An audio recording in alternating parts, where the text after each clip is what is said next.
So would this be the first day that Jack Quinn was out there skating equipment-wise and doing some things finally? That is a question that I don't even have an answer for. I kind of stay away, but he's out there before we even hit the ice with our rehab staff. But I know he's been skating, obviously. In the progression, I don't get too involved in it. I know they're still quite a ways away. But every day's been encouraging with him, and that's what you want to see and what you want to hear. Dylan Cousins has played with the Shield out of necessity. I mean, is he close to being able to get rid of that, and do you think that would help him? I mean, there was certainly some fumbled pucks the other night, and you could sense his frustration.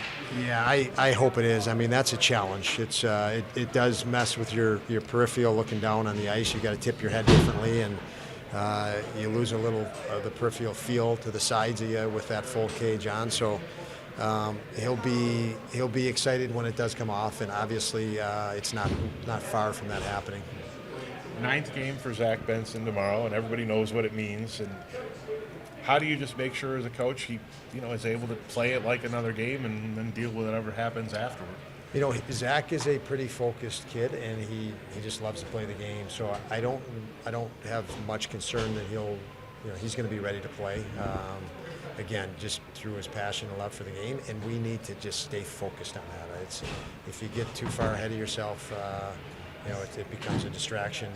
The task that's at hand, and we know the task that's at hand when you play in the NHL. Right. It demands all of your attention immediately, and we will proceed that way going into Washington. The play Benson made the other night to Darlene. I mean, the thing that strikes me is young players, they hot potato the puck all the time, but that showed the patience, it showed hockey IQ. I mean, just how does that stand out in your mind a young guy can make that kind of play? Yeah, obviously impressive for the reasons you mentioned, and he does. He's a talented guy that was picked in the first round, so he has some really, really good attributes. And, in that particular instance, they showed, he poised to make the play. As I mentioned, 2 guys drove through to buy him that extra time, and he knew what to do with that extra time, obviously. And the rest was, Darlene gets that opening, again, because the 2 guys push through. Darlene's going to probably score on that as well. As far as Zach, just being a mature 18-year-old, I mean, I asked the kid just now, I said, you look at, do you feel you've done everything you can now and it's going to be their decision and everything you can do? And he goes, well, I don't like to answer that question because you can always do more. And I expect that out of a veteran in the NHL, but for an 18-year-old kid to think like that, is that pretty unique?